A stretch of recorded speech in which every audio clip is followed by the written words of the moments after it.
What's up, guys? Midwest Dad Squad back at you again. And we have again another live guest. And I'm really excited for this just because this is didn't really expect this to happen so quick, but Drew made it happen. So huge thanks to Ah, Drew for that. I work my magic every once in a while. Hey, for those of you that don't know, I never watched this before. Only have one person watching. I'm sure it's Eric's girlfriend. But hey, I'm David O'Brien, the host of this podcast. Alongside, I have Drew Life next to me. No, this way. God, I hate these cameras. Hello, everyone. What's up, brother? Our long lost other co-host. He might join us later. He's chasing his kid around at the playground. Yeah. He had some other things to do, and that's all right. It's okay to be dads every once in a while. So, Yep. he might No join us later, which will be great if he does. No problem. But like I said, we do have a guest speaker, guys. I'm Dude, pretty sure none of I you is going to be able to guess who it is. Drew, I'm honestly super, super, super pumped. Not just for like me, because the only way that I was really able to make this happen is because he is a relative of mine. But I'm just super happy because it's David's biggest fanboy person that we could honestly find. I, I I mean, I had no chance of getting Matt Rife. I had no chance of getting the Kelsey brothers. So we are happy to have David's like greatest person he ever looked up to. Had a poster of him on his ceiling, so when he went to bed, it he fell wasn't on asleep my ceiling. looking. It was not on my ceiling. It was just like a little. It was like a little card. It wasn't like a post. Uh, well, David, I'll let you introduce him. So, All right. Well, we should get a proper drum roll, please, guys. If you're ready, let's. Here he comes. What? Maybe. up, up, up, up, up. Oh, there he is. Hey, there he is. Hey, it's Brian. I'll see if Brian gets this. Yeah, oh yeah. Yeah. Yeah. The Hammer, maybe sponsored by Thunderbird Liquor, Yeah. Brian Beatty. Yeah. We spent a lot of time down at Thunderbird Liquor back in the day. I told you, man. I knew that black and green and white car really well. Yeah. The one QT. Yeah. Yep. Yeah, that was my favorite one for sure. I wish I Yeah. had the shirt. I would have rocked it for sure, but it's back at my parents' house. Yeah. Well, everybody, it's the legend, race car driver, professional bowler, Brian Beatty is our guest. Not only does he bowl 300s, he will make your shocks clean as a whistle. That's right. Or build you new ones, right, Brian? Or yeah. Yep. Oh, Well, David, man. go ahead and have your moment. Well, Start I know. popping off questions. I know a lot about Brian because he's a relative of mine, but like I'll jump in here and there. Yeah, Brian and I were talking before the show started, and I did not realize this. Brian, how old were you when you first started racing? I had never even raced anything before. I'd never raced go-karts or I'd never even sat in a race car. And then my dad raced back in the day, so I mean, I always had an interest. I always kind of had hot rods and stuff when I was growing up, but I bought my first car when I was 27, which is that's about 20 years later than most kids start. Like, and not only did he was he he kicked ass, like he won like every freaking weekend I was there. yeah. So for you to start racing, was it so you started racing in a late model? You didn't start street stock or nothing? Nope. So my first car was a super stock, and I raced that 3 years, and believe it or not, I won my fifth race that I ever raced. I won it, and I ended up winning 5 races my rookie year. And there was a guy that like does the parts truck, and he was like, I can't remember what he said. He said something about you can win in Huron, but if you win in Aberdeen, that's like a driver's track. And I was like, okay, cool. So I won 2 in Huron and 3 in Aberdeen that year. So I was like, Challenge accepted. well, it's like, I don't know, but people, they always say that shit it's kind of like, well, yeah, you won in Huron, but like, that's not a real driver's track, and then it's like, Right. oh, cool, so I ended up winning more at the driver's track than the non-driver's track. So whatever. I feel like that's not true either. Yeah, Hawthorne had it's- some really good competition. I feel like. No, it's not. I mean, it was just like I said, some people like so Huron is a big track and everybody thinks it's like a horsepower track. I mean, it takes just as much skill to win there as it does. I mean, every track has its own characteristics and you just got to, yeah, I don't know. To be honest with you, I was just, I mean, I can say this, and I mean, I don't think there's going to be too many people that would argue with it. I was lucky to be gifted, with whatever I had, because even my dad like doubted me, because my dad raced and I always wanted to race. And he was like, oh, it's a lot easier to race from the grandstands than it is out there. That was like every racer that didn't race anymore. It's like, well, it's a lot different when you put the helmet on. And it's like, Sure. Cool. Challenge accepted, Yeah. Dad. Yeah. Hold my beer. I'll be, Yeah, that's a cool story, Brian. And it's going to be kind of cool to listen to your stories, because like when we go to family gatherings, like we just know that you've been good at racing. Like I mean, I don't know statistics. I don't know none of that. Like all I remember when I was a kid, like when we would come watch you race, it was yelling, "Go Brian, go," every time you came around in front of us, and then going to the pits afterward and watching you do cookies because you won. Like that was literally like what I mean, that's what I remember.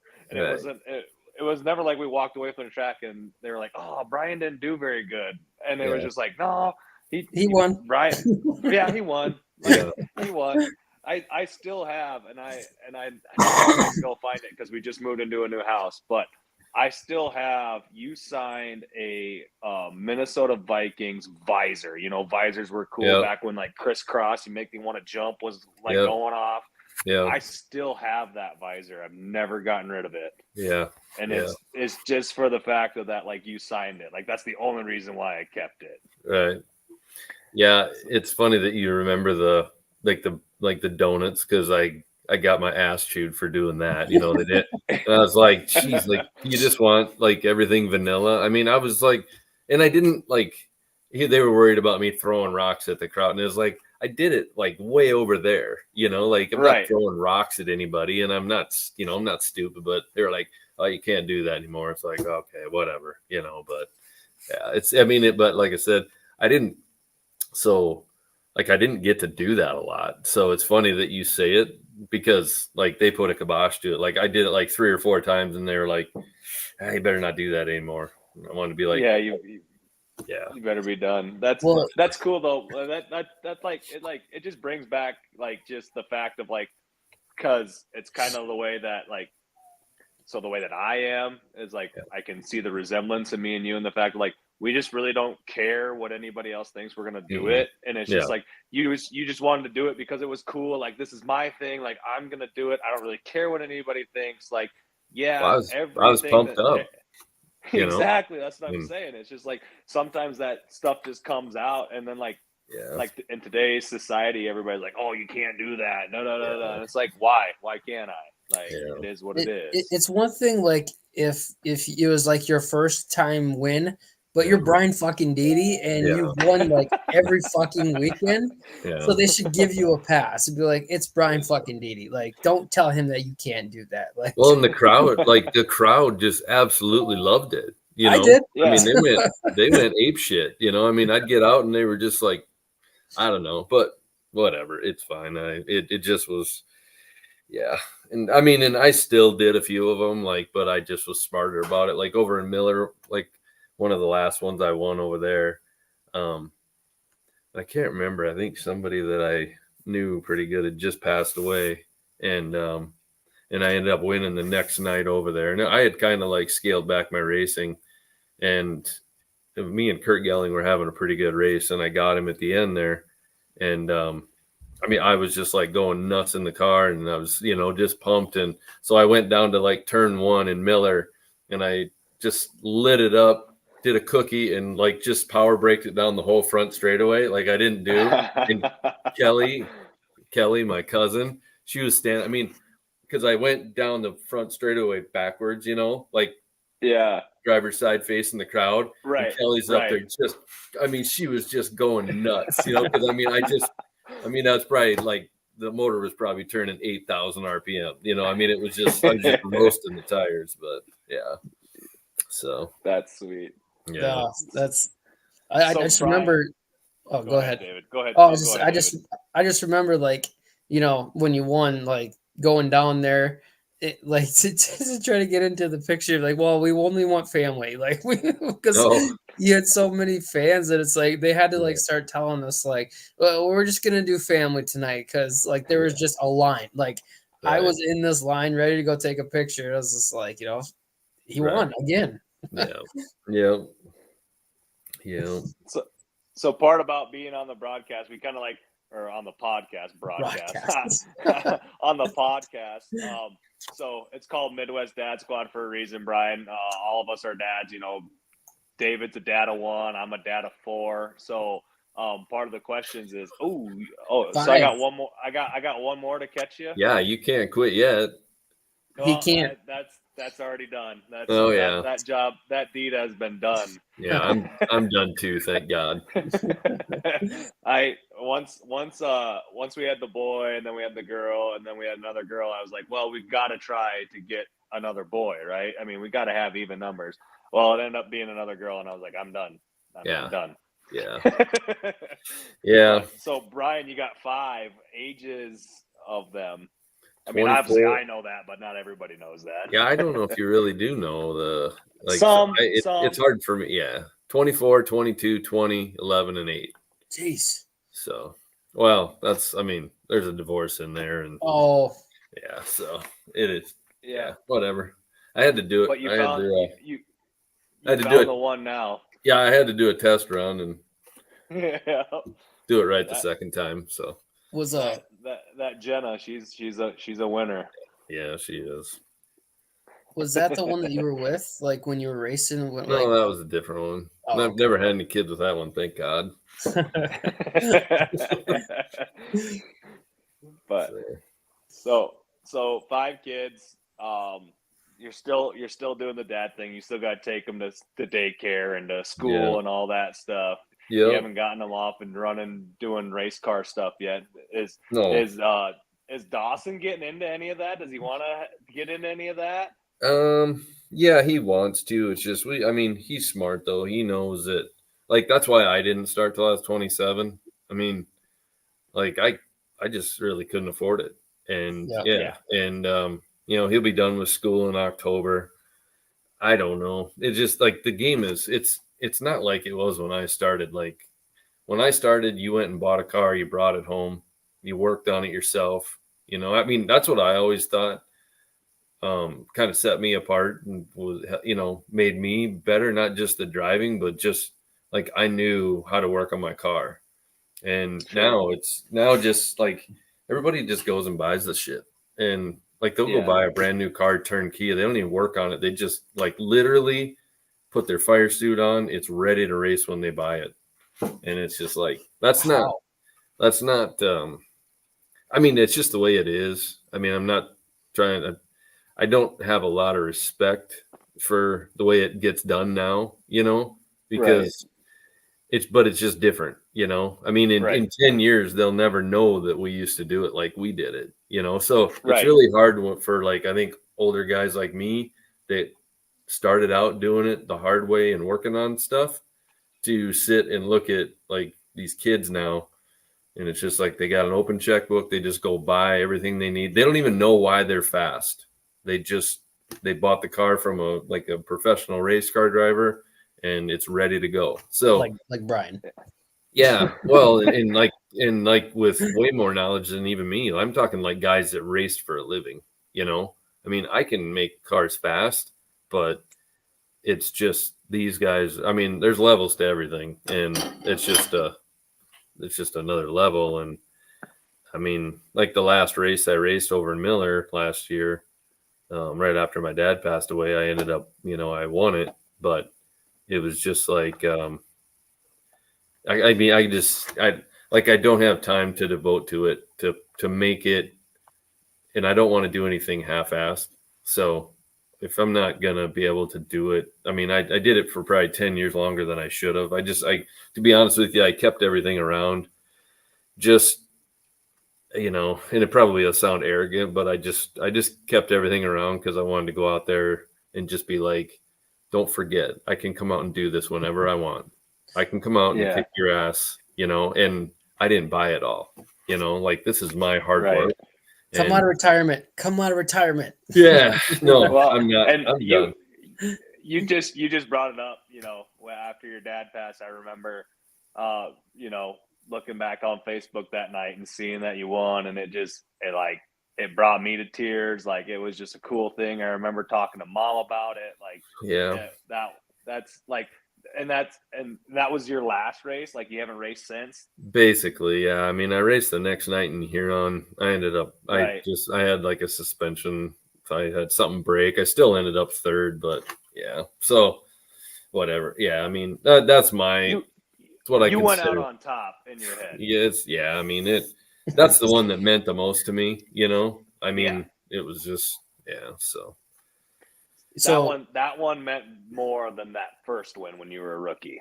yeah. Oh yeah. It was, that was a rough one, but it was just, Yeah. it was, You guys didn't drink any beer afterwards, I'm sure. well, I don't really drink much anymore. So I mean, if I did, I honestly, I might have had one, but Yeah. I don't, I don't, and I never was a big drinker really, but anyway, Right. but yeah, I mean, that one was just, it was like, it was good. It was a lot of healing for me and my sister and just everybody. I mean, it was probably harder on them than it was me. Like, but to be honest with you, that's kind of why I just sold everything, because I was really gonna kind of go, hard. I actually bought another motor after my dad passed away because I'm like, I'm gonna race more for him, Mhm. And then just like the farther it got away from it, the more I realized like I don't want to do it anymore. I just realized how much I did it just to make my dad proud. it just doesn't feel the same anymore. Yeah, well, he's my he obviously doesn't come out in the shop anymore and give me shit for not having the car done, or just ask me when I'm going to race again, or call me. And it's just like that was the one thing that my dad was just the most proud of me for, so that was what, and even my wife, she realized that she's like, I knew it was coming, she goes, you're just not interested in it anymore. And I don't know, it's weird. Like, I still would love to go out there and I love the race. Like, I love to get in the car and race, but I can't stand sitting around for 5 hours anymore. And, it's a good, like, the Midwest Dad Squad is a good, I mean, it just, like, my wife was a little disappointed. She was like, well, the girls, they didn't get to see you win as much as, well, I didn't race as much as I did when my other kids were younger. Right. But Sure. I just was like, I said, you know what? They got to see me win, plenty in the last 5 or 6 years. And I was like, I would rather have them remember me for the dad that was always at all their basketball games and softball games than just to, I mean, if you want to watch me win races, go get the DVDs out. I got them. There's a bunch of them on there. They can go see what I used to be, All right, I'll come over. Yeah. David might hit you up for that. Yeah. Oh man, I could watch him racing all freaking day, man. It's just something about, you had a way, and we were talking about this before too. Like, Brian, you had such a way of, when you raced, it wasn't just like, it wasn't like a normal driver. It was like you were almost inhuman behind the wheel. The way that you turned on some of those turns, like you always had that wheel off the ground.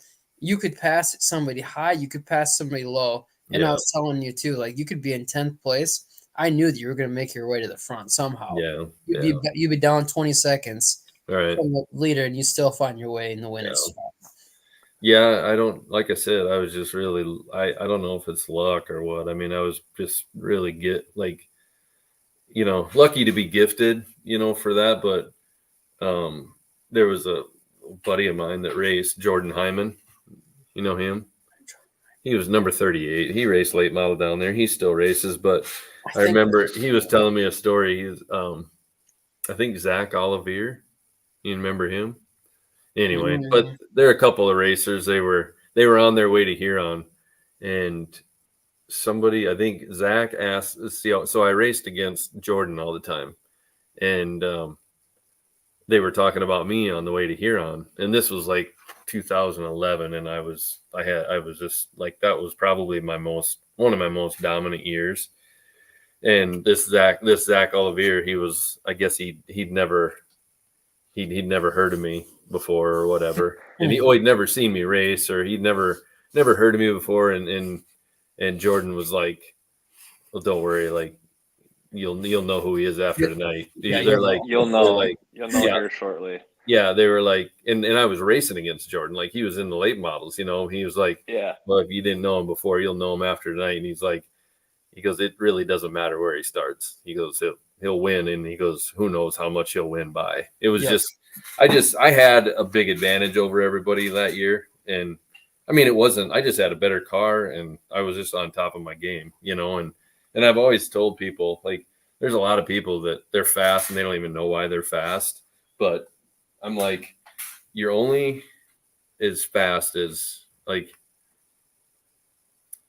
you're only as fast as your advantage will you're only as fast as your advantage will let you be, so like there's just times when you get you got the car set up, and it's just like it almost looks easy, and people are like, oh my God, you're driving the shit out of the car, you're driving so hard. And it's like, actually, it's easier to drive a fast car when your car isn't working. That's when you're working really hard.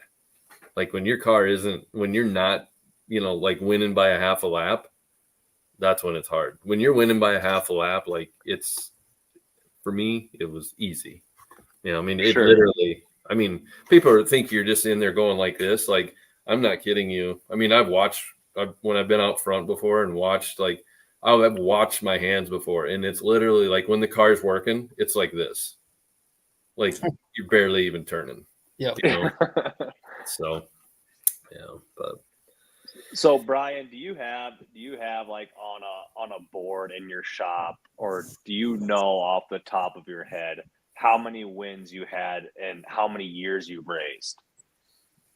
Well, so it's funny you ask that, because I always laugh at all these people that brag about having 500 wins and stuff like that. Yeah. I think to be honest with you, I mean, you couldn't walk around my shop in my house and you couldn't find 5 trophies. I've given them all away over the years. I've kept some of the bigger ones, but I think I'm right at like 110 feature wins, but I haven't even raced. Like I would say I would say I might have had around 500 to 550 races total, and I won. Sure. And I won 100, about 110 of them. So you're winning about 20% of the races you get into, which is that's a crazy win insane. percentage. Yeah, like I said, there's guys with 500 wins, but they've raced 5,000 races. Yeah, right. So it's yeah. I mean But do you think that that's like the quote unquote racing gods being on your side? Because like, I mean, like you mentioned, like the guys like your age and above, those are the guys that like worked on their cars, put in their blood, sweat, and tears and made it fast, like did the work to do it.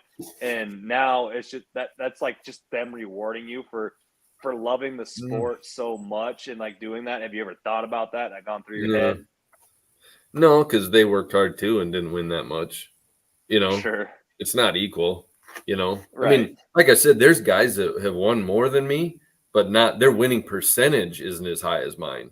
Like, yeah, it's like MJ and LeBron. Like, Yeah. I mean, Right. Yeah. Brian's MJ. Yeah, for yeah, sure. exactly. Yeah. And then them guys are LeBron. Like, Right. yeah, Yeah. Yeah. But yeah, I think it's right around like I honest to God, I was never a person that really kept track of like right down to. I mean, there's people that know every, and I mean, it's got to be right around 110. Yeah, but sure. I mean, that's pretty impressive considering that you started at 27. Had you started when, everybody's like 16 now, yeah, starting, imagine how many wins you would have had if you Yeah. would have started that early. Yeah, that's an extra 10 years. That's And- incredible. yeah, And you don't have the kids, and you have the quote unquote time to Yeah. do it. I mean, Well, you have and- your weekends to go do it. So yeah, and so into the last 10 years, I think the most I've raced in a season was like 14 nights one year. I mean, once I started my business because I was still working for the state and doing the shock business, and it was like I just like once I saw where the shock deal was going, I was just like, if I have work to do, I'm not going racing, because I was like, if there's one thing that'll kill my shock business is showing up at the track and having a guy go, oh, he's got time to race, but he don't have time to get my shit done, sure. So there was a lot of times people be calling on Friday. And it's like, you racing Friday? And I'm like, no, I'm like, I got 90 hours in this week already. I haven't even worked on my car, so, Yeah. and like Friday, no, Saturday, yes. yeah. Well, so like last year I raced 5 nights. The year before was 9, and that was the most I think I had raced since like 16 or 17. It was like 5 to 10 nights, So you were still racing last year yet then? yeah, I raced. Yeah, Man, I missed it. I got back in. Yeah, I actually got back in a late model because I raced an A mod for 3 years. Good old Yeah. mods. For 3 years, and then I sold that and got a late model again, and yeah, it's just too much to do. I mean, I just don't have time, so time to be done. It's another thing that's also incredible. So you being 27 when you started, what 27-year-old can afford a fucking late model nowadays? Yeah, Like, I mean, obviously back then they weren't as much Well, now, but I mean, yeah. that is an expensive car by Yeah. itself. But like and Drew knows this because he saw it, and you probably saw it too. But so I've always looked at it like, because I just did all the work myself, so I always saved money doing that. But like when I was coming to Hartford, I had an 86 Suburban, no AC, an open trailer, and I put everything I had into my car. Yeah. And it was like, I always figured like I was at least like, I figured I averaged like 3rd place or better. That was my, when in the good years, and maybe some years it was probably even better than that. But like, if you could average 3rd place or better, you could pay your weekly expenses in racing. Like everything, as long as like, and I was super lucky. I never had a bunch of I never had engine problems. I mean, I know, because you're always winning. I blew up a couple. I mean, I think I broke like 3 motors in 20 years. And that's where people get in trouble, because you break a motor and it's like, well, you got to win about 25 features just to fix that. So, Yeah. And then, but what led me to really get somewhere in racing, I thought was, like I did really good on the track. I didn't have fancy stuff to get there, but like finishing, and winning a lot, it got me a lot of sponsors. Like there was a couple years where, I'd get like 35 to 40,000 a year in sponsorship. So Yeah, that makes that sense. was, to be honest with you, when I got divorced and stuff, I lived off racing. I mean, it was, I did good enough to actually, I worked my way up. I didn't go buy all the nice stuff and then figure out how to pay for it. I started out with the guy that works for me. He still remembers. He's like, I couldn't believe that because I had this like Craftsman toolbox, and I had to lift it off the trailer every night and put it back in the back of the Suburban And he always laughs. He goes, yeah, he goes, I tried to lift that thing one time. And he goes, I told him I'd never do it again. I mean, and I did that every night, 3 nights a week. When I would get home and work on the car, I'd have to unload it and, put it in the shop. So I worked my Brian, somebody's here to say hi to you. Hi, Candy. Hi, Candy. I don't know who you are, but hi. That's my cousin. That's my mom, David. Yeah. Oh, okay. My cousin. Hey, Drew's mom. Finally, I get to meet ya. She goes, I just was like, hey, Mom, I got Brian on the podcast. She's like, shut up. No way. Yeah. Just talking about how awesome he was at racing. Brian, I got sent home for wearing your shirt to school, and I was pissed off about it, and so I started cussing my teacher out. Then I got detention. Oh man, because must have been one of my old girlfriends. It said Thunderbird Liquor on it. I'm like, are you serious? It's a racing shirt. Yeah. So probably David, worse. like Thunderbird Liquor is also like that was my aunt and uncle's bar. So like related to Brian and whatnot. Yeah. So yeah, they were big time sponsors. So that was who we went with. They loved watching Brian win. I mean, yeah, it's pretty easy to love watching Brian win when he's a relative, right? So yeah. Who would you say would be like your biggest like competition when you were racing? Was Darren Cordles racing late models? Yeah, I didn't. Well, yeah, nothing against. I mean, I don't blame you. If you no. I mean, I'm just saying, like the competition in Hartford wasn't like that was kind of my least competition during the week. The guy that was when he needed money really quick, so he ran down to Hartford to win some money. Well, I mean, honest to God, I think that one year I won 8 out of 12, got second twice, and DNF twice. I mean, it was literally first place 75% of the time, and the 2 nights that I broke, I was leading, But no, the guy that, yeah, I mean, I can't stand him, but Kent Arment. Him and I just like, I remember that name. What number was he? 9. 9. Okay, yeah, I remember now. But yeah, him and I like, and it was crazy because me and Kurt Gelling and Arment, we were all like, when I raced the Super Stock for 3 years, I was like their little brother. Because they were like, I mean, I just kind of got in with the crowd because I was good right away. Well, then when I moved into the late model and started beating those guys, it was like, we're not friends anymore, And sure. Yeah, him and I just never, I mean, yeah, I don't know. His fans and my fans hated each other, and I couldn't, I mean, he's just a dirty driver. I mean, he's just always run over everybody. And I mean, I went over to his pits a few times after the races and was like, hey, if you want to race like that, I got a welder and a sheet metal brake too. It's like I can fix my shit. You better be ready to fix yours. And that was the way it was. And he knew it. And I just wasn't. I tried to race with as much.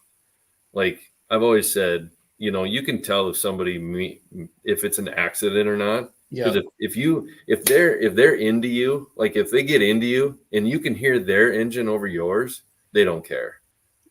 Like. Sure. There was a lot of times like I'd stick my nose in and yeah, I mean, I made mistakes, but it was like I was at least man enough to go over and be like, hey, I screwed up. Yeah. But guys like that, I don't know. There's just different mentalities of racing. And I just looked at it like, well, I grew up with, it's not that I didn't grow up with anything. I didn't grow up with a lot, and I had to work my ass off for everything. So when I felt like somebody was trying to wreck something of mine or take something away from me, that means a lot. Yeah, and you race with integrity and respect for. Well, I try, like I said, and the game. Yeah. I mean, like I said, I tried everything I could to avoid contact. I mean, it happens at times, but yeah, I mean, it's almost But you didn't have to race like an asshole because you just beat the shit out of everybody. So but that's what I've always said. Like, if you're that fast, go around me. Yeah. Like you don't have to run over my shit, and I've always said, like, he's the one that, like, see this thumb? Like, I was passing him one night in Huron, and and I was like, it was taking me a while. Like I would just gain on him every lap, and I was coming out of 4, and like he knew I was there and put me in the wall and broke my hand, and it was just like, you know, Thanks. like yeah. I mean, it's like, and then so 2 weeks later, we had the next week off. 2 weeks later, I broke in the heat race. I mean, it's crazy how I can remember this stuff, but 2 weeks later, I broke in the heat race, so I had to start dead last. I had a cast on my hand, and guess who I passed with like 4 to go? Him. Him. That's awesome. And everybody was like, Did- we were watching you to see if you'd pay him back. And I'm like, pay him back? I'm like, there's nothing better than driving by somebody and Beating blowing them. their shit away. And doing the Ricky Bobby, real nice Yeah. guy at Walmart. Yeah. Well, and it's like he didn't have any excuses. Like I passed him clean and drove off, you know, so Right. You suck.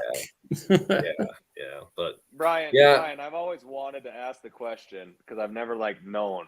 But like, so on this, you know, the 2 straightaways that you get, right? yeah. What's the top speed? Like, how fast are those late models going? Yeah. Well, in Huron is probably like the fastest that's one of the fastest. I mean, when it's wet, because obviously when it's wet, there's more grip, but I would say Right. probably 120 That's what I was going to But- guess. on dirt, Damn, you know. it gets that fast. Oh, yeah. Well, I mean, if you sat in that car and felt the wind like going over your helmet, like Yeah.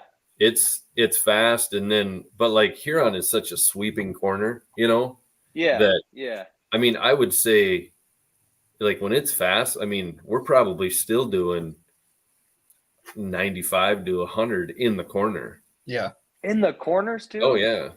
Just, I mean, like, yeah. Have you not seen his tire go up off the ground, Drew? Yeah. yeah. Like I understand. Like I just still can't. I can't get over it because like you look at the track and it just. I mean, you're up in the crowd. Like you look. It looks small, right? Right. You got all them big cars out there. There's Yeah. 20 of them, however many there are. Yeah. You know, and it's like that track looks small, and then you go down, and you take the picture with Brian by his car, or you see him take the pictures, and it's just like, holy shit, this track is huge. Huge. And Yeah. then that's what I'm saying is like you get in your head like, well, how fast are they actually going? Because Yeah. like, I mean, I haven't watched a race since I was.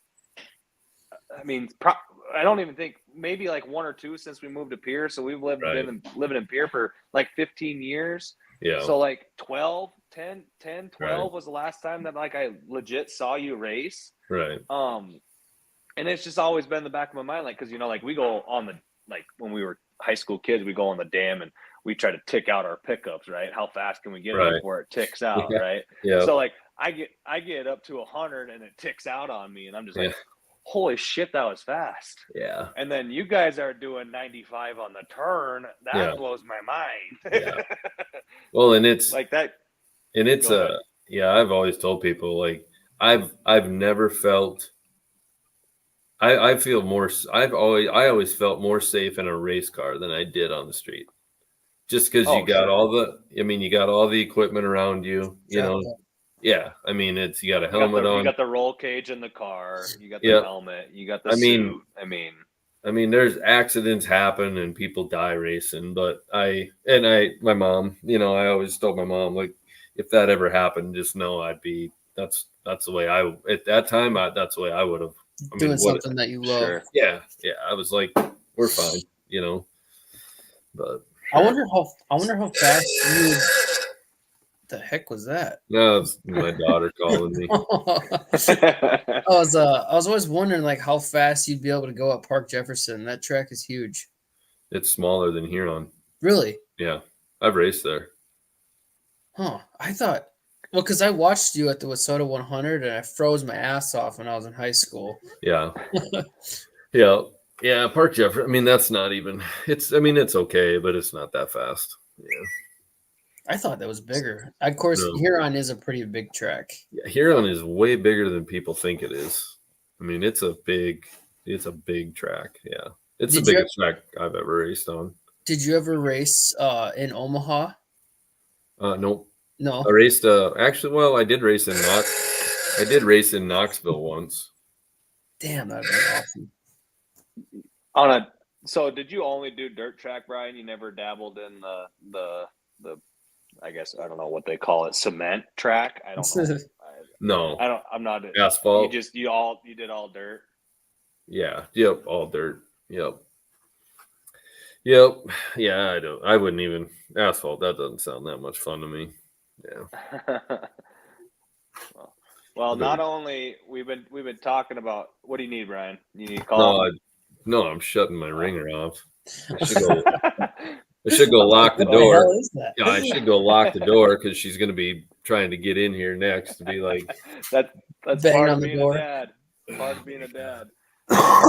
We've been talking about racing for 40 minutes. We need to dabble in. Look at, yeah, she's trying me again. Like, we need to dabble in this pro bowling career that you've had also.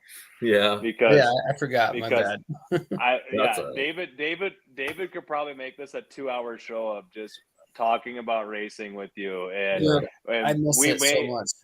We may bring it back since Eric hasn't gotten on. We may bring you back on so that Eric can get his questions in because he had questions too. Yeah. And it might not be like next week. Maybe we'll dabble in a part 2 in a few weeks or a month or so or whatever. But I want to get into this. I want to get into this bowling because I told these guys, I was like, I don't even know the number of 300s that this man has, but it seems like at least once a month I'm seeing it on Facebook. Oh, Brian Deedy bowled another 300. Yeah. Brian, what's the magic number? You say that you don't know your racing numbers, but do you know your 300 numbers? No. I mean, I can come. Don't know them either. Well, I don't. Yeah, like I don't care. I mean, there's some people that know exactly what they have. Like, and every time they have another one, they post it on Facebook. And I'm just not that. Like, I just don't go beating my chest. But so. Sure. I will say this, like there's guys in South Dakota that have like 6,300s. They bowl like 3 to 4 leagues a week. Yep.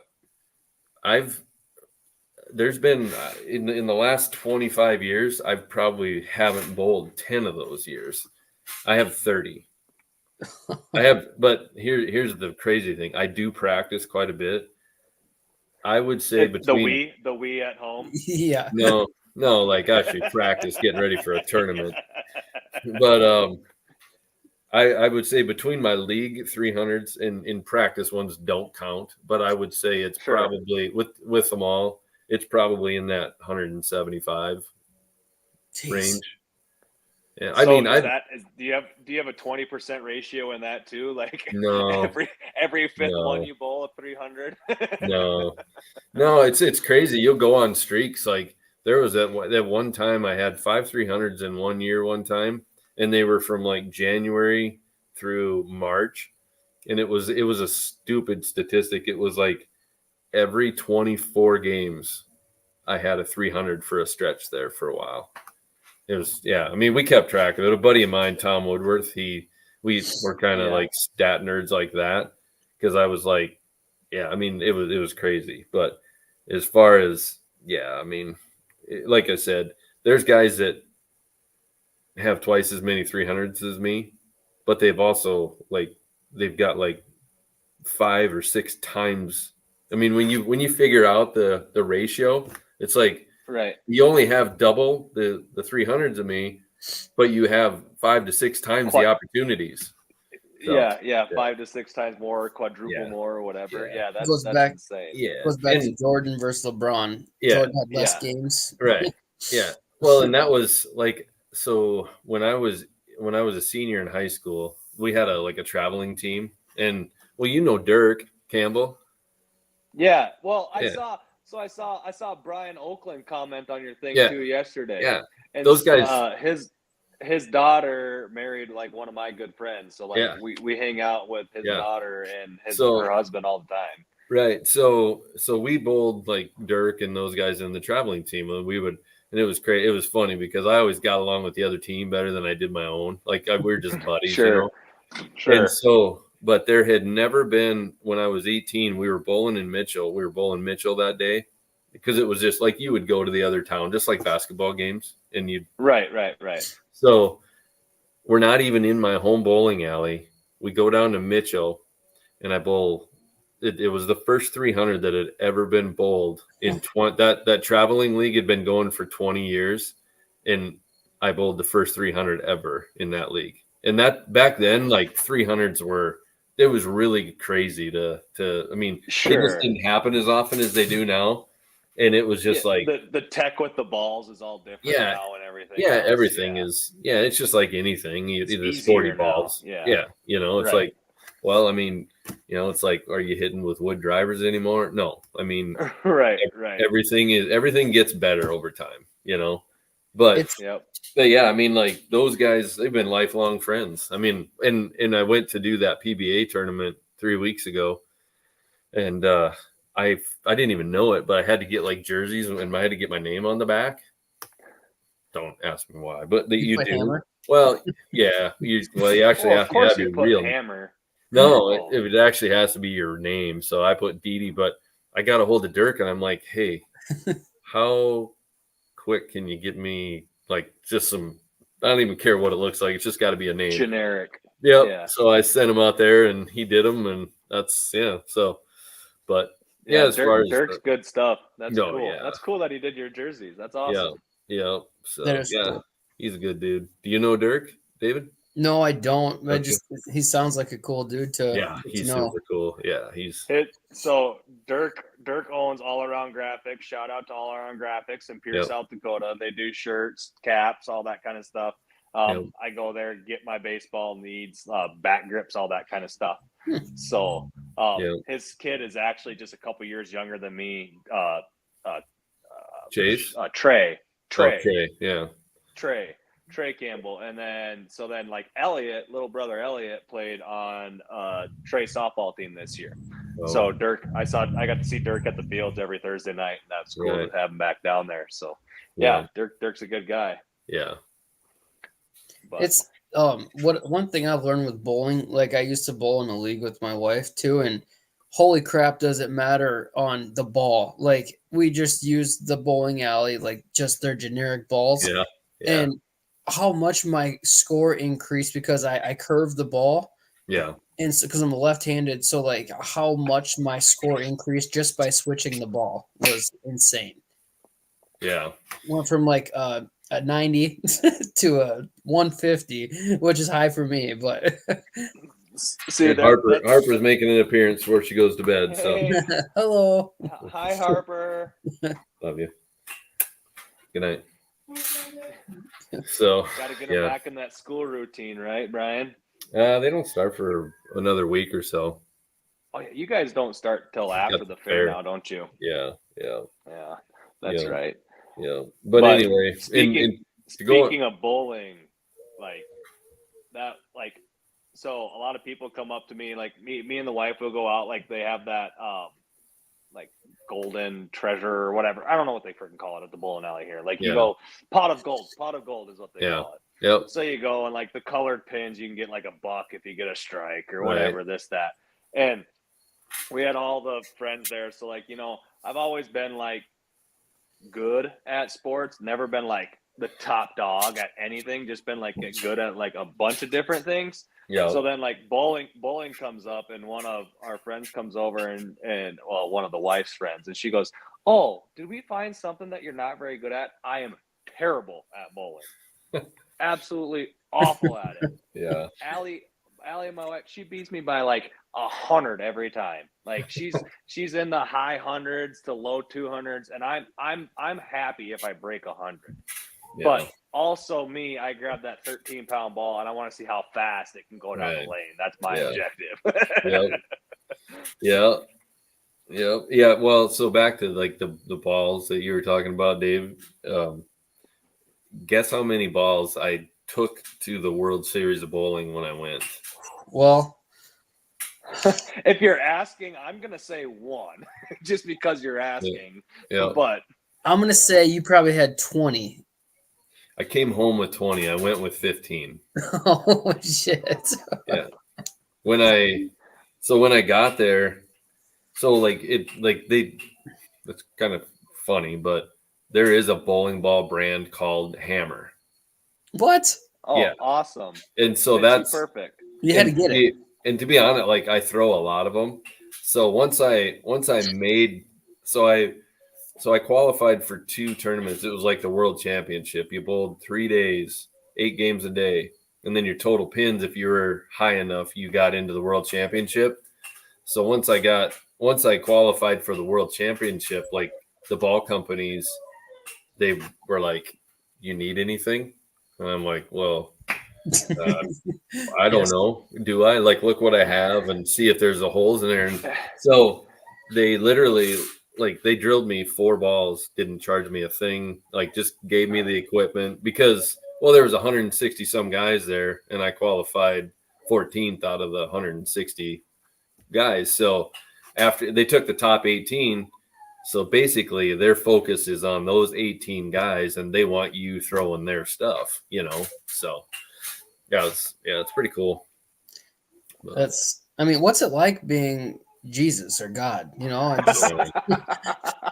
you forgive my sin? Yeah, or is there anything that you can't do? Like, good God, man. I couldn't make my first marriage work. Well, we're not going there. That's all right. I don't care. That's the only thing that you failed.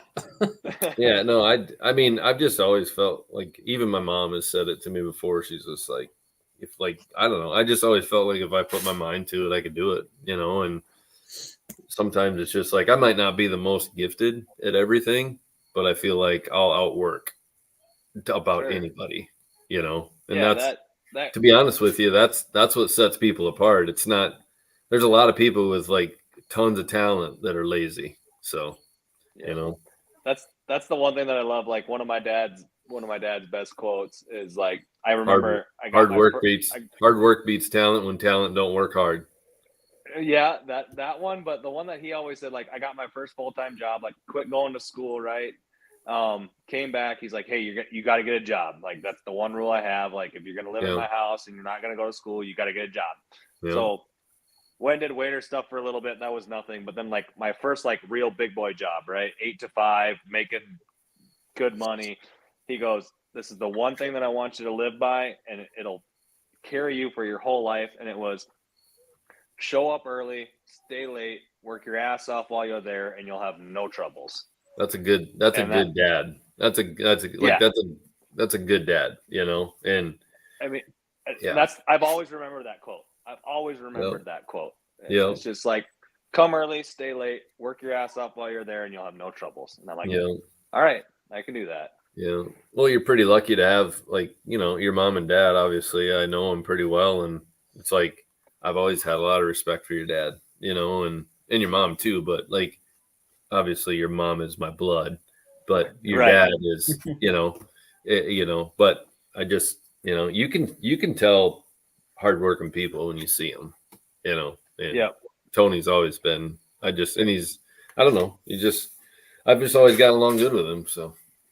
Yeah, that's one thing that I've always said. Like, got one of the most respectful dads you can have out there. That it's cool to hear it from other people, just to like, because obviously, like, when you're kids, you always think, oh, your dad don't know nothing, like, and then about like 18, 19 hits, and you start getting on your own. You're like, God, I remember that quote my dad told me when I was 14. Yeah. That makes more sense now. Right. All that kind of stuff. Yeah. So. Yeah. I thought maybe you were going to get on here and do a hot chip challenge. That was. Oh, jeez. You liked it when I did that, David. David. That's really a funny. Liked it too. That was the funniest thing I've ever. Funny. Like, I couldn't follow and watch that shit enough. Like, and then you're like, this ain't bad, and then all of a sudden it's just like you start sweating. I'm out of. You're like chugging a beer. I'm out of here. Come back on. You're eating ice cream, and you're just like. He was so wasted, and his mouth was burning. Oh God, yeah. I'm not kidding you. The funniest. A lot of people were like, "Well, so they were like, how were the shits the next day?" And I was like, dude, not only did the shits hurt, like it hurt to pee. Like it hurt to pee. Are you and I serious? Don't know why. Yeah, because probably get that tested. Like, I believe it. Well, it must have been because I was, drinking liquid, so it took the burn from my tongue and then put it in the bladder with the liquid. Like hurt to pee, and I was like, "That I'm not doing that again." That thing I'm looked done. like charcoal when you're eating it. Like, oh my It god. And it was looked rough. so dry. It was so dry. Oh. Well, when we have you come on for part 2, Brian, we'll all do it. When No, we Eric's won't. on, all No, we 4 of us won't. will do it. No, No, Why not? just you. no. It's hard enough to not shit your pants when you turn 50 the way it is. I don't need it to be doing that. It was, yeah, that was an experience. And that the worst thing was that it was one of those things like people said, you won't do it, kind of like, you won't win, Brian, you won't win. And so like you had to prove them wrong. Damn it, right? you gotta prove them. Yeah. Yeah, that was Well, pretty funny. this episode has lasted, what's that say? 56 minutes. We have Yeah. talked nonstop for like the first time. Brian, this episode has been one of the best ones, honestly. Yeah. That's fun. David's probably thoroughly enjoyed it. I'm surprised I haven't seen like a little thing creep up in the middle of the screen. Well, every did once you in a while notice, when he like- starts talking about your racing? like I'll stand up and show that I have pants on. Like, I don't know if we want to know if he's got pants on or not. Yeah, no. Hands. I'm We're wearing gonna pants. keep the viewers guessing. I was gonna say we both, like me and Drew, we both have showed our hands more than one time, and he's Yep. just sitting there. Yep, just kind of like, oh, race car, Brian. Ooh, Yeah, 20% win rate. I swear. yeah. But So- it's what time is it then, David? I mean, we're Well, getting hold pretty on, close. hold on. So But okay, before, okay. Brian, I just had a question. We can So go longer. I don't care. I never All right, understood. one sec. I'm gonna be right back then. God damn it, Drew. Do I have to stay for this?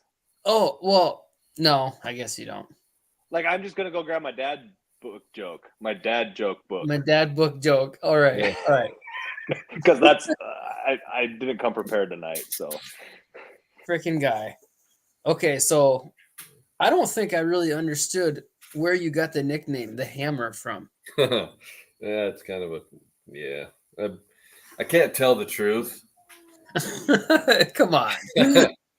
It just like one of my buddies, I think it was like 2005. I'm not gonna go there. It's kind of a my wife isn't real proud of my nickname, but anyways, I literally didn't even know like this was gonna be a thing. And I showed up one night and I walked by the car and I was like, what the fuck? And Matt Fry, like one of my lifetime best friends, he had like the Hammer made in stickers and stuck it on the bottom of my door and told the announcer, like, hey, he needs a nickname. We're calling him the Hammer, but yeah, we're just not gonna go there. Come on. Just No. just go around it. Like you don't have to like explain. we'll just this is how you go around this. You just say, Brian's wife is really happy with the way that he does it. That's just all you have to say. Yeah. She's never disappointed. We'll just say that. She's easily maybe we should just say she's easily pleased. I don't know. See, there you go. That wasn't so hard, was it? Well, put it this way. After I got divorced, I was kind of like off the leash. Like Oh. I was. Yeah. That's how I got the nickname. Yeah. Oh. Like I said, I'm not proud of it. I'm not proud You of were it. 20-some and single. We all done it. Yeah. Yep. Yeah. So yeah, that's how. You were the Hammer. I was the little shrimp. I told my mom. Well, of course, my mom wanted to know how I got the nickname. Oh And I'm my like- God. I'm like, well, it's because I drop the hammer all the time. You know, like I'm dropping the hammer on the track. That's why. You know, Put the like pedal to the floor. That's yeah, why. like Days of Thunder. You know, I'm dropping the hammer. Right, Yep. right. Hurry up. Do you think she knows till this day that it's not? We got that? number 2 coming in here. This is Grace. Hey, She's over yeah. there Hey, watching, Grace. so. Grace got to Now, get the good she's- night kiss and hug. She's getting too. almost too old to kiss her dad. She gets a little little embarrassed. So, but I saw that little video the other day, and it was like, always carry your kids to bed because you never know when the last time is that you get to do it. So Pretty like every much. chance you get, you carry them because you never know love when you it's too. going to be the last time. So that's cool. My daughter, you saw earlier in the show, my daughter came and gave me a hug because I hadn't Yep. seen her all day. So Right. Yep. it's part about being a dad. Yeah. Yeah. I've been home with my kid all day. He's sick, throwing up everywhere. So Oh, that's yeah. the worst too. Yeah. oh man. Yeah. This has been a great episode. Yeah, it's fun. I was so pumped when Drew told me that you were coming up. Like, dude, this is awesome. Well, Reliving my childhood days. When I first started this, so Brian, there's a lot of times like before this podcast, before I got on it, I was always the only one watching it. So now we have 0 viewers because I was the one watching it. right. So I would always be communicating with these guys and checking up on their stats and correcting them and this, and this. And then David just contacted me. He's pretty much like, do you want to just get on the show? And I was like, yeah, I'd love to. And then, so like prior to, they had some guys, the other co-host, Eric, who couldn't make it tonight. He has some friends down in that like Yankton, Sioux Falls area, right, David? And they do racing, like go-karts and dirt bikes, right? Dirt bike, yep. So, and then I like mentioned, I was like, yeah, Brian Didi's my cousin. And David's like, what'd you say? And I was like, yeah, Brian's my cousin. He goes, dude, he's my favorite race car driver of all time. We got to get him on the show. So it's been like a long time coming. Yeah, I was gonna wear my fire suit, but I figured I better not. But it's like, and that's one thing that I always tried to, it's hard because like racing's an emotional sport. So like, and I have a terrible temper, so sometimes shit gets in the way, but like you don't really realize until you get this age. Like to me, you don't look, I don't even know how old you are. What are you, 25, 30? I'm 30. Yeah. So you're 20 years younger than me. And it's just like, you don't really realize how many little kids. I realized it because I was that little kid when my dad raced and stuff. So I knew how much I looked up to all those guys. And it's like, it's just crazy how many, I mean, there's a lot of people like you that have that same story about me and other guys, Right. There's guys that are 30 years old that hate me because I beat their favorite guy or whatever, Yeah. Right. So yeah. Well, then it makes me think of Arbo too, Austin. I mean, yeah. You're absolutely like 100% the reason of why he races. Like, I mean, probably. Yeah. The reason he has a car, I mean, between you and I mean, it's just like, and like those guys remember all the stories and I don't. Like, right. Like my mom, Jill, my sister, Carson and Austin, like they were talking about it like at Thanksgiving or something, or at my dad's funeral last year, about how they would ride with me to the races. I would drop them off, then I'd pick them up after the races and they'd ride home with me. And it's just like, I forgot all that stuff, and so, but I just, it's like, I think everybody got, I don't know, you probably didn't, but like Quincy, Riley, all the Big Al, the cousins, everybody got a trophy. Like I always, when I would win, I would look out for them and I'd be like, I don't think I've given you one yet, and so it was always cool just to, I don't know. It was cool to win that much and be able to, just like it was this. I don't think people realize how much fun it was for me to see their excitement as it was for me to win. Because I mean, we didn't really travel that much, or really. I mean, we went every once in a while, but like we didn't go every time like Quincy and them guys. Yeah. I mean, those guys were there every time. They didn't miss a race. And that's it was cool because it always seemed like when we showed up, you would win. So like it made me feel like I was the lucky one. But now talking that you won every fifth one, I'm like, well, shit, I wasn't even the lucky charm. So yeah, you were just that good. Yeah. Yeah, Yeah.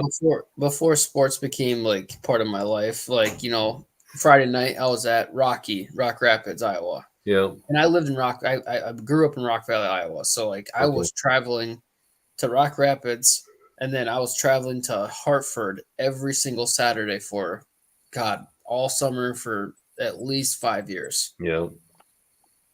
Yeah. It's crazy. I mean, and I'll still see people, and you feel like, I mean, I hate to say they look at you like you're famous, because it's like there's so many people that come up to me and they're like, "Hey, Brian," and I'm just like, "Hey, Do I know you? I Do I know don't, you? yeah, know you you. know." And and I can't even imagine what it's like to be a professional athlete because it's like I was on just a small scale, Yeah, a you few were thousand. South Dakota racing. South Dakota, Yeah, yeah. and it's still like, and Jenna, my wife, we go like places like to big bowling tournaments like out in Vegas and stuff, and she'll go and even like racing, like she says, she always has people come in her office and they're just like, "Are you Brian's wife?"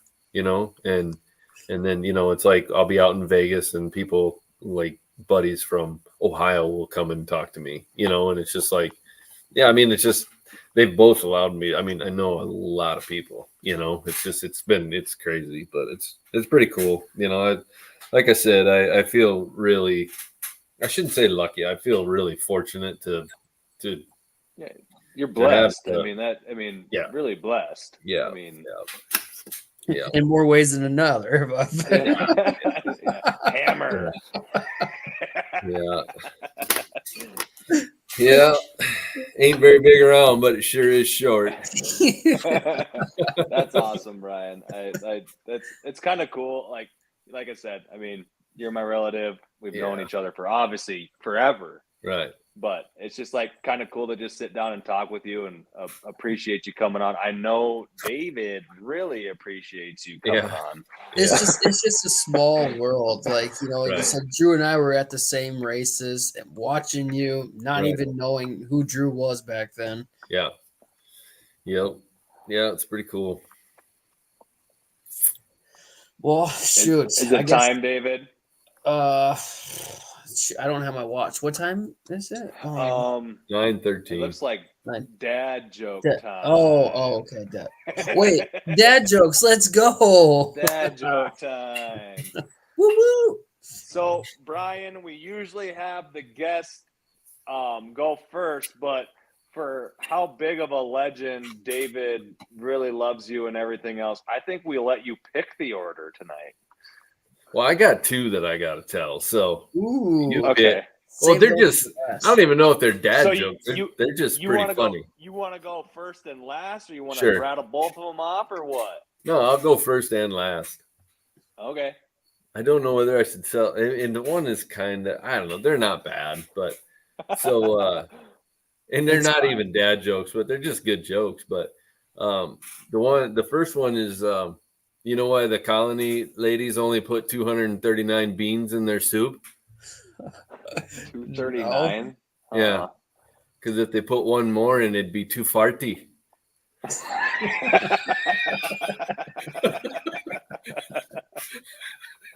like that. I like that too farty. I like that one. 239 beans. If you put one more in, it's going to be too farty. I'll tell both of them right away because this next one's really good too. And then I'll let I don't care who goes next, but you can have Fanboy go next. I'll go. Yeah. All right.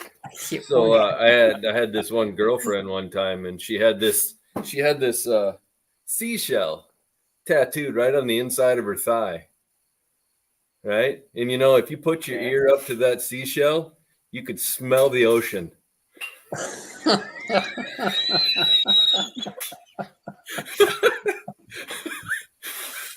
You couldn't hear it, you could smell it. That's right. and this is when I get canceled. Just completely hey, we got one watcher because of it. That's not even bad. That's bad. Brian did ask, disclaimer. He's like, "Can I swear?" And I was like, "Well, you can swear." And Yeah, honestly, David never swears, and I heard him swear like 3 times a night. So Brian, you make him swear. You get him kicked out of classes because of your t-shirts. Yeah. And Yeah. no, I mean, full disclosure, this is the most that these guys have let me talk on the show. Usually I'm getting interrupted. So thank you. Yeah. Yeah. yeah. Go ahead, Davey. All right. I don't know if okay. I kind of kept it along the racing theme. It's not dirt track, but all right, we'll just try this. I keep trying to watch racing on my computer, but every time I press the F1 key, it just opens a help window. What does that even mean, David? F1 is like F1 F1 racing? racing. Yeah. Oh, see, Yeah. that's what I mean. Like I I got went it. to watch Brian win, and that was it. I don't I have got a it. clue what this Man. means. My fault. I didn't know that everybody didn't know what F1 was. Yeah. No, I did. I got it. Brian got it. That's all that matters. He can still smell the ocean too. Yeah. I got rid of that one. I got rid of that one. She was just That's scared of terrible. the hammer. Mine wasn't near as good as Brian's, and that's fine. Here's mine. It comes from 101 Dad Jokes. About time. This is, I finally found it. We moved into a new house a couple weeks ago, and I finally found it. So I'm going to bring it back. So, why can't you hear a pterodactyl using the bathroom? Because the P is silent. Oh, I've seen that one before. Yeah. Yeah, mine definitely weren't dad jokes. Mine were kind of on the R-rated, but whatever. Yeah, but they were great. I mean, Yeah, they were good. MJ jokes, LeBron jokes. Our 2 were LeBron, yours were MJ. I mean, Yeah. Yeah. Well, Brian, I appreciate you coming on. Yeah. Like I said, I'm sure this guy really appreciates you coming on.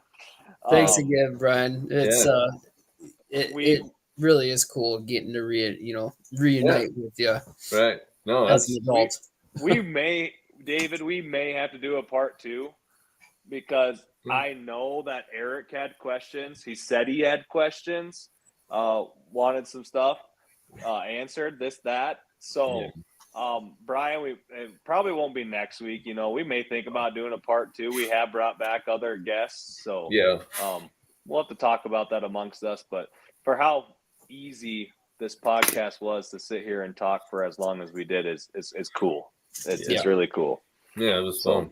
That's fun it's kind of a trip down memory lane, and stuff. And it makes me feel good to know that, like I had a positive influence on some kids and stuff. I mean, that's, like I don't know you at all, David, but it's cool that, I mean, obviously I knew I had fans and a lot of fans and stuff, but it makes me feel good about racing. I mean, like I said, I'm done, but yeah. And full disclosure, I did not have a poster on my ceiling. Blew that way out of proportion. I had like a little card. That's it. Well, you might have one show up. Give me one. What do they call them things that stick on the wall? Fathead. Yeah. The I think fathead. so. Yeah. Yeah, So. you got emails now. You guys can exchange stuff. That's right. Keep it out of the Brett Favre picture. Yeah. I just have to hit the friend button. Yeah, That's all I gotta do. Yeah, that's right. He's got Facebook for a reason. Yep. So. All right. Well, thanks again, Brian, and we'll definitely bring you back on here sometime shortly. We'll let you get to bed, Brian. I know how 50 it feels old. So. Hey, you don't know how 50 feels, and you will. I turned 30 in a month. So. 38. That's nothing. Trust me. No. That's like you're still in your prime. Yeah, I know. That's why I just got to keep playing softball. Stop having kids. Keep playing softball. Sounds good. Thanks, All right. Ryan. All right, Thanks again, guys. Brian. Yep. See you, See you dude. later. Appreciate you.